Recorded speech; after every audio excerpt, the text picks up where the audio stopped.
So, ladies and gentlemen, welcome to a unique video, which was pretty much requested by you. There was two it was like a very close race. It was like elections night, like which one will win, and it's like closely, all the electoral college is voting closely, and at one point, this other question was winning about birth time rectification. And there were just very like 3, 4 votes here and there. So I will cover that one as well. How to do birth time rectification. It can take a long time. It can take a very short time. So I might just discuss that in the middle of the week as well. But today I wanted to discuss about this request that you guys saw in my interview that I did last week about me, who I am. And in that I was talking about how traveling can activate this and that. So one wanted to know, how do you activate all these things? Or what else can you activate? What else can happen?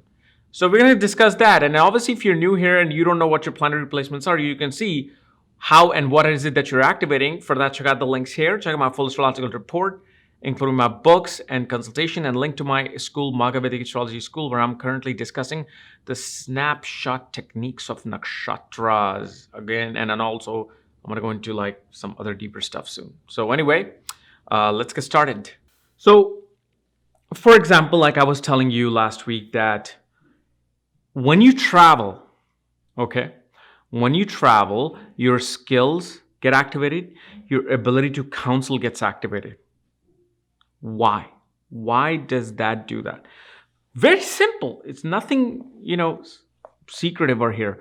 What house is a house of short distance travel, long distance travel, foreign travels? Third, ninth, and 12th house. Third house is also actually considered the house of foreign journeys as well, especially according to Uttakala Mitra. So don't just take third house as a short distance journey. So whenever you, let's say, go out on a walk, like in summertime, springtime, I do that a lot.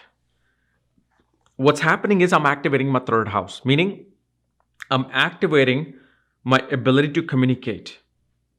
I'm activating whatever skill sets I have. And third house represents not just skills of communication, artistic skills, creative skills, technical skills, okay? And astrology is part technical skills. You have to know, okay, if this planet aspects this, what is that doing? If that planet is conjunct this, what is that doing? It's a technical process, just as much as intuitive process. So I'm already activating that when I'm walking. And depending upon where your third lord is placed, it'll activate that as well. Okay?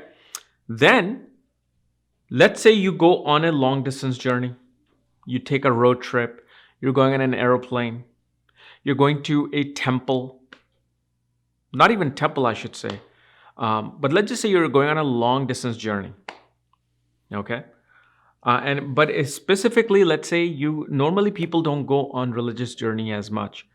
Either if, let's say, you're going for educational journey, you're going to university, you're going to some seminar, you're learning. That's ninth house learning. Ninth house, travel for learning. Because back in the days, how did you learn? You went to Gurukul. You went to temples and learned the scriptures. You went to churches to learn about universe. So ninth house becomes that. Let's say you're just traveling for fun. You're traveling for something.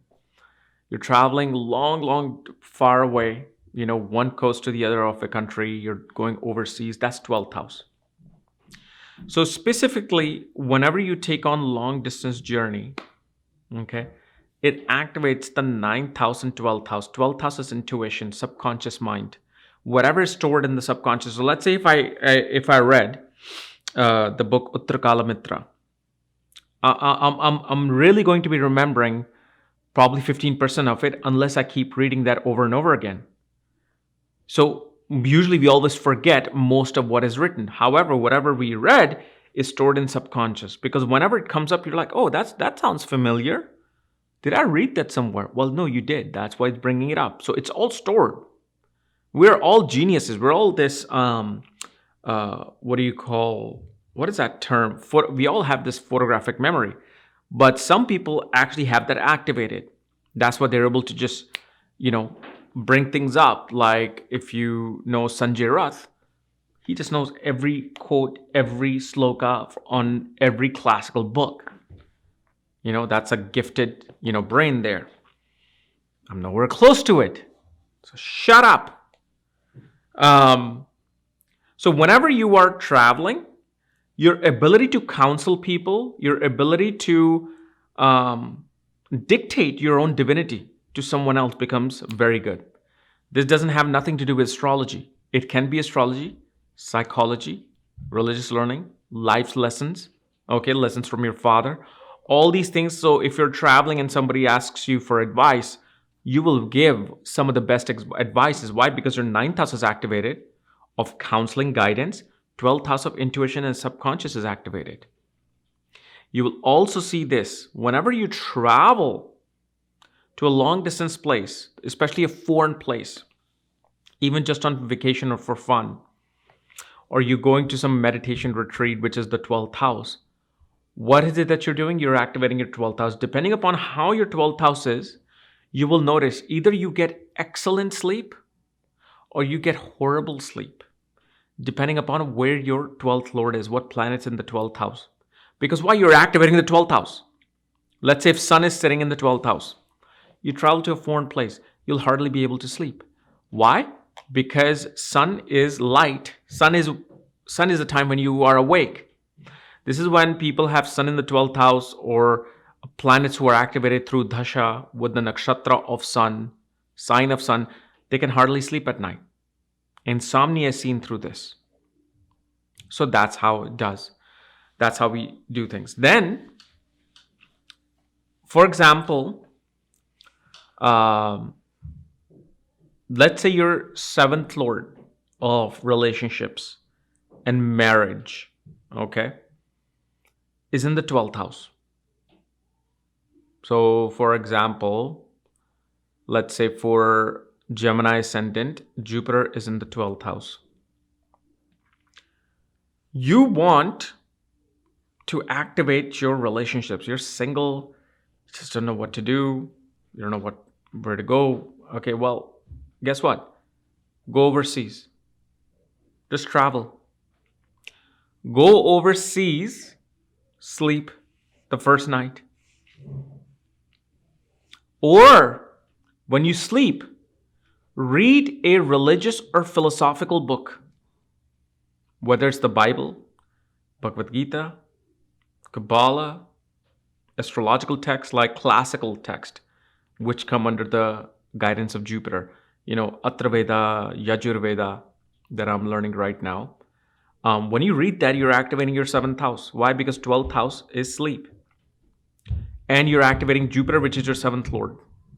Same thing also, if you have, let's say, for example, you are a Gemini ascendant, your 7th lord is in the 12th house in Taurus. Keep a philosophical religious books next to your bed when you sleep. It'll activate your 7th house of relationships. Now, how long will this become active in? Right? Well, what house are we trying to activate here? Are we activating the 12th house? No, we do that already. Our job is to actually activate the 7th house. So that means 7 days. 7 to 12 days. Because 7th house is the start of that 7th house.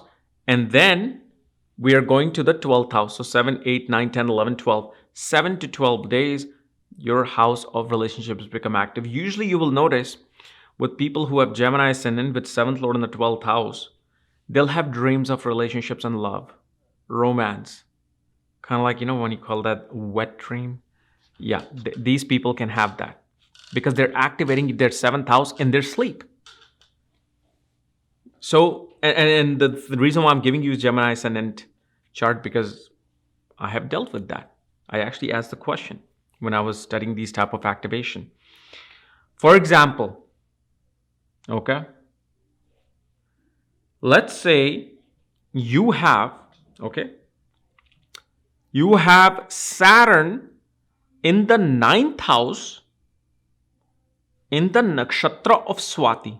So Saturn is in the 9th house in Libra. Okay. And it's sitting in the nakshatra of Swati. Either you or somebody even gifts you black color shoes, blue color shoes, within probably either 9 hours or 9 days, you'll make a plan to travel some long distance place. You will read some religious text. You may even have a guru come in your life. Let's say, for example, you have Mars in the 4th house in Libra in nakshatra of Swati. Okay. Somebody gifts you a red shirt, red shoes. Actually, red shoes, I would say. Somebody says red shoes. Or you buy yourself red shoes. Gift, because most of the time, sometimes your spouse will buy you your shoes, or your mother will, say, hey, I'm here buying shoes. Whatever way it is. Okay.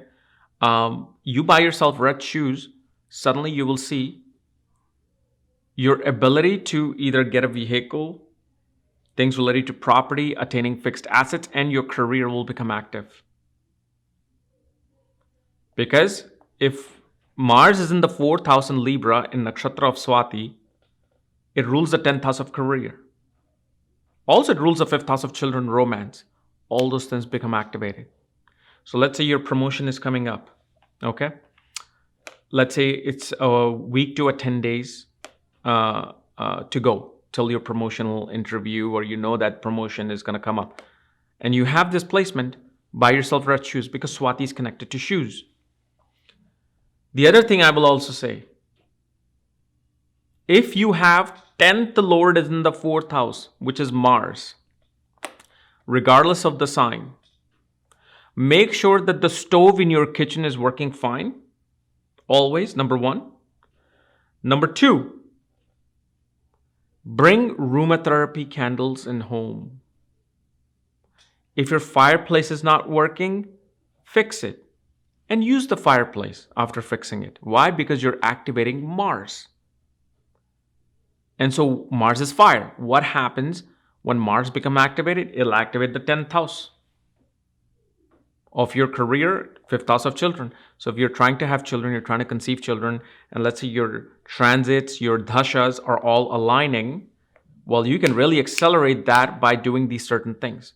So always, especially in this situation, whenever you have Sun or Mars, especially Mars, because Mars is really hot pitta and fire, make sure that all the fire elements in your home are working properly.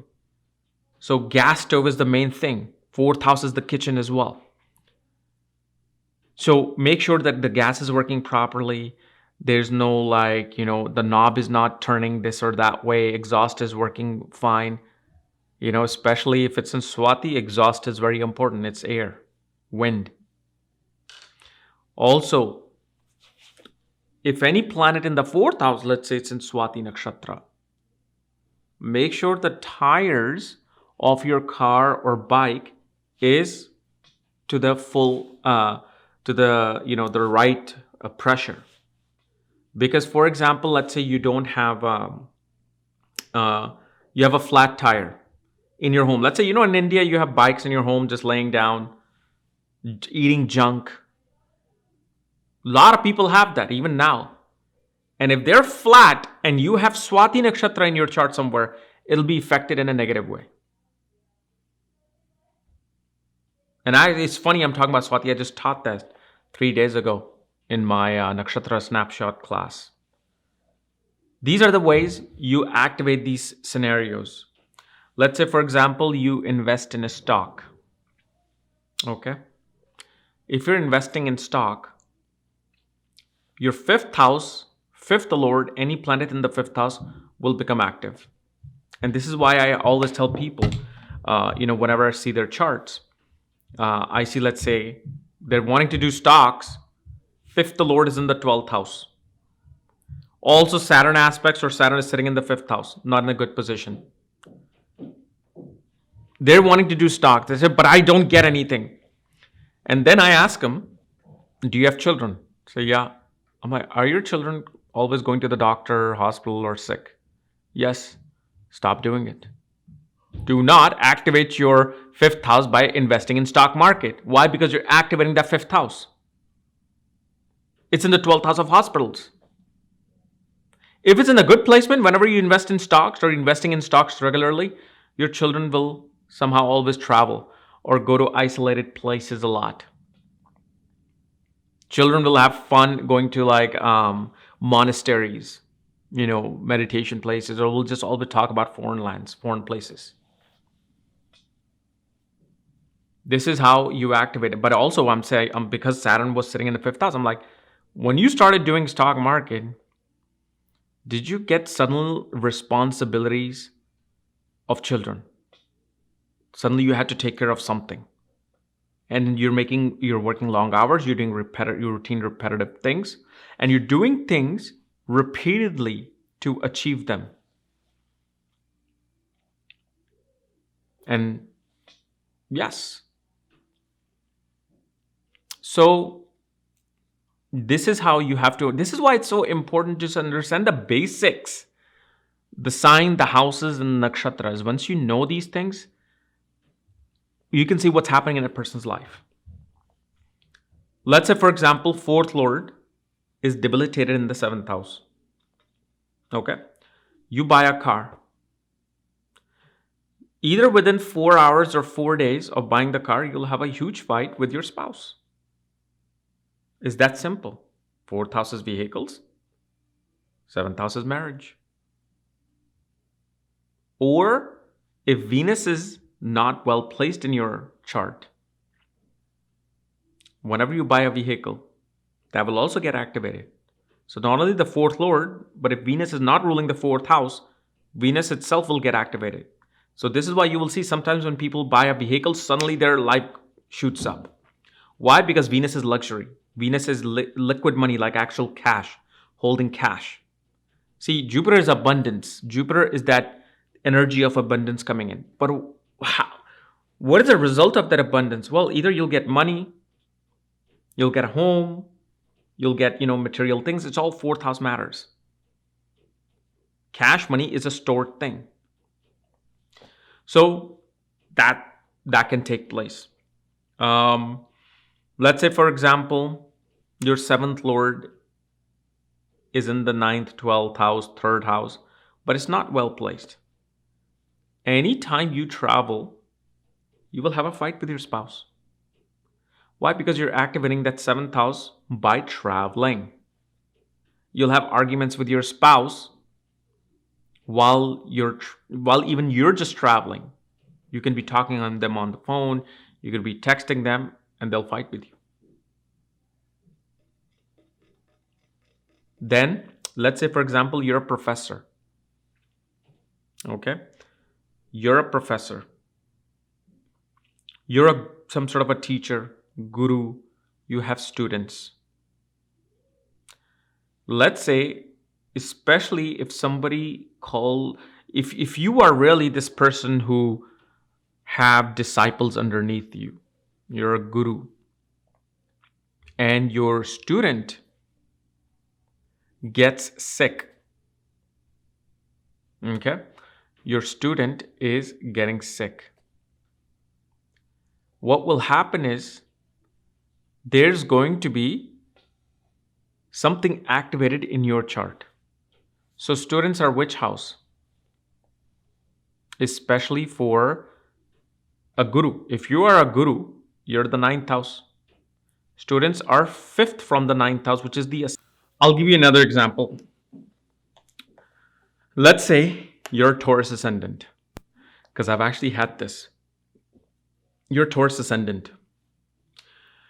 Either your Ketu or Mars are sitting in a nakshatra of Uttra Falguni. That means they're sitting in either the 4th house or the 5th house. And obviously this one was in the 4th house. As a Taurus ascendant, which is the 7th house, the sign of Scorpio. Scorpio is co-ruled by Mars and Ketu. Sitting in Uttara Falguni Nakshatra, I said to this person, can you please check the legs of your bed, which is especially near your head? Actually, I told them to check all the legs, all 4 legs of the bed that they sleep on. See if there is a splitting or crack happening in there. Because they weren't getting married. Any relationship comes in, it just breaks. They've had many, many relationships and they're just frustrated. So I'm like, before we even get into your relationships timing and this timing, that timing, first, what I want you to do is look at the legs of the bed. If there's any breakage and crack or something's like splitting, like separating from itself, fix it right away. And anytime you get a new bed, get a very nice regal looking bed. Why? Because of the fact Uttra Falguni represents bed. I had the same thing with Purva Falguni. Purva Falguni is the bed of pleasure. 7th Lord Saturn was in Purva Falguni in Leo sign. It was also being combusted by Sun. I said the same thing. And especially the one near the head, because that's what Purva Falguni is.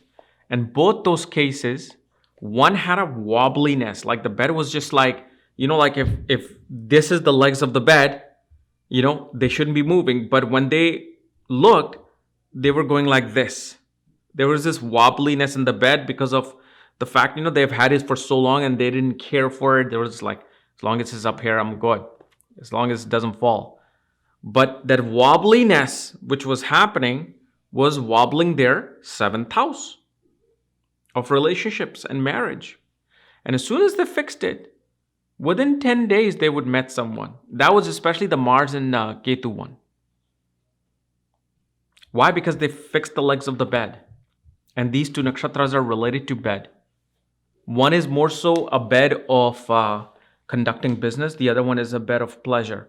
But they're still bed. And most of the time now, we use those beds to sleep, not to work. Somebody's business wasn't doing well with Uttra Falguni. And their 10th Lord was in Uttra Falguni. I'm like, check the legs of the bed, especially because Mars was aspecting that planet. Planet was fine, Venus. But Mars was aspecting it. And no, Venus being in Uttra Falguni is not debilitated or bad. So don't think that either.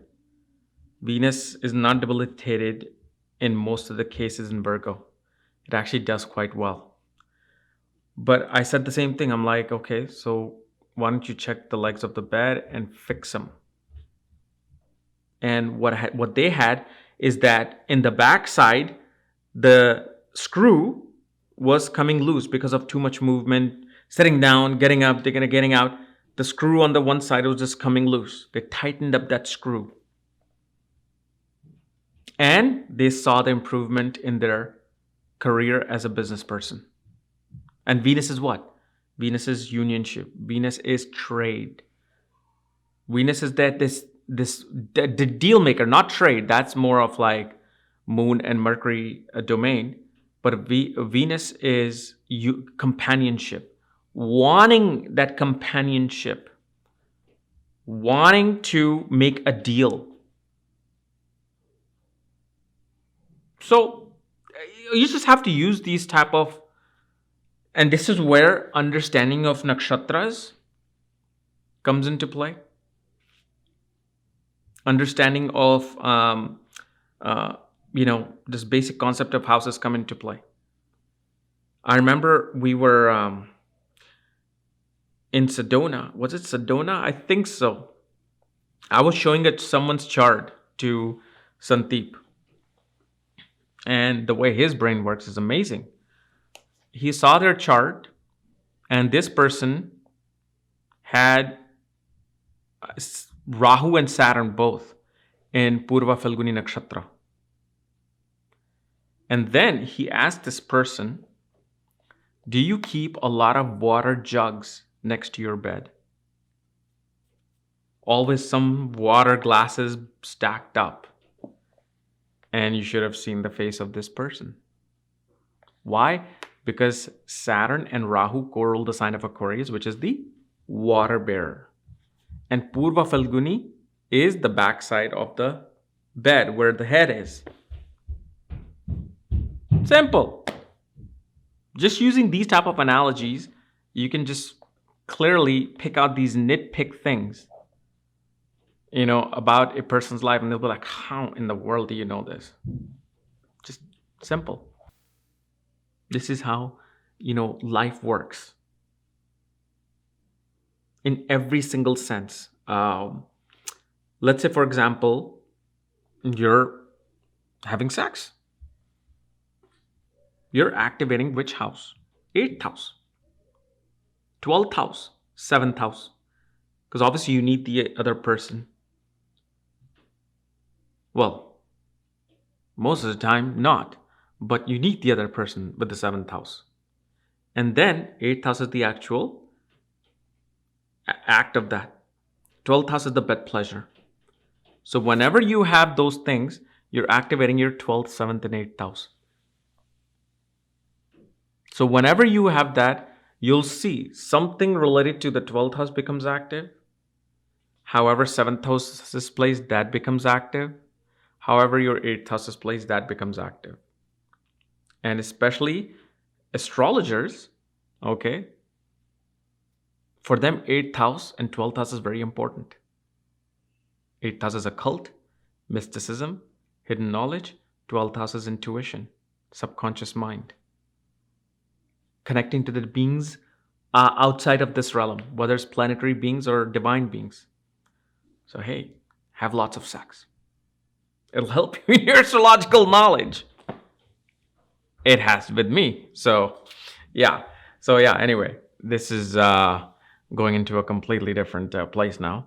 So I think I should end this. So anyway, if you're new to my channel, subscribe below. And if you want to know all your astrological details, link to my academy, which you can join anytime. Link is right here. Otherwise, we'll see you later. Bye-bye.